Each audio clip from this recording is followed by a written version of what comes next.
নমস্কাৰ। আজি প্ৰতিদিন পেপাৰত শিৰোনাম কিছু দখল কৰিছে। মই আপোনালোকক এই শিৰোনামখিনি মই আপোনাক কেৱল জনাম।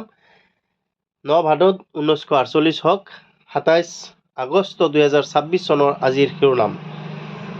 পুৱা 4.4 প্ৰাবল্যৰ ভূমিকম্পৰ পিছতে হিমালয়ৰ বক্ষত ভূতে-কচি নদীৰ তাণ্ডৱ মুহূৰ্ততে মহতিয়াই আনিলে গাঁও চহৰ। নেপালত মহাপ্লাৱন। নেপালত যিটো ভূমিকম্প হৈছে বা যিটো বিস্তৰ ক্ষয়ক্ষতি হৈছে তাৰ বিৱৰণ দিছে। নেপালত মহাপ্লাৱন, বিশাল জলৰাশিৰ প্ৰচণ্ড ঢলত তছনছ অগণন ঘৰ, কাৰ্যালয়, দলং, জলবিদ্যুৎ প্ৰকল্প, শতাধিকৰ প্ৰাণহানি, কেইবাশ লোক নিখোজ। তিব্বততো বিস্তৰ ক্ষয়ক্ষতি, 265 জনৰ গৰাকী নিখোজ।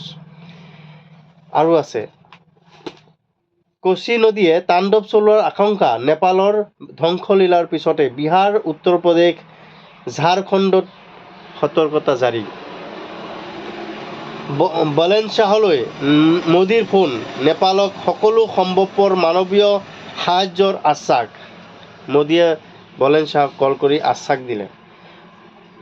প্ৰলয়ৰ কাৰণ সন্দৰ্ভত কাঠমাণ্ডু বিশ্ববিদ্যালয়ৰ বিজ্ঞানীৰ মত, নদীপথত পৰ্বতৰ টুকুৰা খহি পৰি জমা হোৱা বিশাল পৰিমাণৰ পানী হঠাৎ আহিছিল বাগৰি।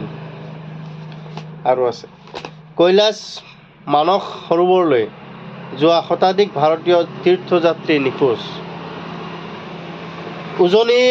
উজনিলৈ অশনি সংকেত কঢ়িয়াই অনা জলবোমা নিৰ্মাণৰ তৎপৰতা। অৰুণাচলত পুনৰ 3টা বৃহৎ নদীবান্ধ নিৰ্মাণত কেন্দ্ৰৰ অনুমোদন। কেন্দ্ৰীয় ৰেলমন্ত্ৰী বৈষ্ণৱৰ ঘোষণা, 4 লাইনযুক্ত হ'ব গুৱাহাটী-দিল্লী সংযোগী ৰেলপথ। এইটো এটা ভাল খবৰ। গছপুলি ভৰ্তি ট্ৰাক নেঘেৰী বিলত সোমাব নিদিয়াই হ'ল অপৰাধ। অসমৰ বনকৰ্মী স্থানীয় লোকক নগাই আক্ৰমণ কৰাক লৈ মেৰাপানী সীমান্তত উত্তেজনা। তদন্ত বিচাৰি হাইকোৰ্টত পিয়াইল দেৱব্ৰত শইকীয়াৰ। খনি মাফিয়াক সুৰক্ষা দি উজনি অসমৰ ৰাইজক দুৰ্যোগৰ মাজলৈ ঠেলি দিলে চৰকাৰে। আৰু কি আছে? আৰু এইকেইটাই যিটো মহাপ্লাৱন সেইটোৰ বিষয়ে বেছিকৈ উত্থাপন কৰিছে। চেৰেগীৰ পাৰ্ক দিছে ইয়াত। খুৰা, এনেদৰে লিখি লৈছোঁ কিজানিবা চৰকাৰৰ সুদৃষ্টি পৰেই। যিটো চেৰেগীৰ পাৰ্ক লিখিছে। ৰাষ্ট্ৰীয় আন্তঃৰাষ্ট্ৰীয় খবৰ। 53 সংখ্যক প্ৰগতি বৈঠকত 6 আন্তঃগাঁথনি প্ৰকল্পৰ পৰ্যালোচনা প্ৰধানমন্ত্ৰীৰ। 30,000 কোটিৰ কাম সময়মতে সম্পূৰ্ণ কৰাৰ নিৰ্দেশ। ইজৰাইলৰ প্ৰধানমন্ত্ৰীৰ পুত্ৰক হত্যাৰ চেষ্টা। মুখ্যমন্ত্ৰী DK শিৱকুমাৰৰ ঘোষণা, কৰ্ণাটকত বন্দে মাতৰমৰ 2টা পংক্তিয়েহে গোৱা হ'ব।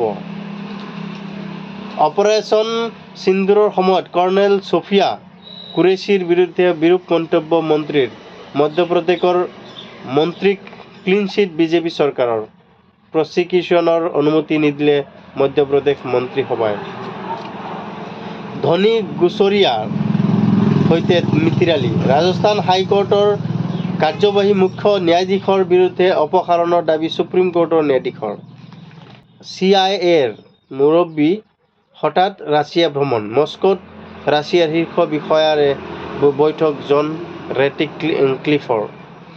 নিউয়ৰ্কত RSSৰ সভাৰ বিৰোধিতা মেয়ৰ মামদানিৰ। আদিবাসীৰ স্বাৰ্থত 92,000 কোটি টকীয়া গ্ৰেট নিকোবৰ প্ৰকল্পত স্থগিতাদেশ আহ্বান ৰাষ্ট্ৰসংঘৰ। এইটোৱে আছিল মুখ্য বাতৰি। যিহেতু নেপালত বিধ্বংসী যিটো জলপ্লাৱন সেইটোৱে সকলোৰে দৃষ্টি আকৰ্ষণ কৰিছে বাতৰি শিৰোনামত। আজিৰ দিনৰ যিটো আমাৰ অসমতো কিছু অশনীয় সংকেত কঢ়িয়াই অনাৰ যিটো বাতৰি প্ৰকাশ কৰিছে, অৰুণাচলৰ পুনৰ 3টা বৃহৎ নদীবান্ধ নিৰ্মাণত কেন্দ্ৰৰ অনুমোদন দিয়াৰ পিছতে অসমতো অলপ শংকাৰ সৃষ্টি হৈছে। আজিকালি যিটো নদীবান্ধ সেই নদীবান্ধবোৰতো আধুনিকতা আনিছে, কিন্তু অলপ অসুবিধাও সৃষ্টি কৰিব ভৱিষ্যতে। সেইটো এটা অনুমান কৰা হৈছে। আজিলৈ ইমানতে সামৰিছোঁ। ধন্যবাদ ভিডিঅ'টো চোৱাৰ কাৰণে।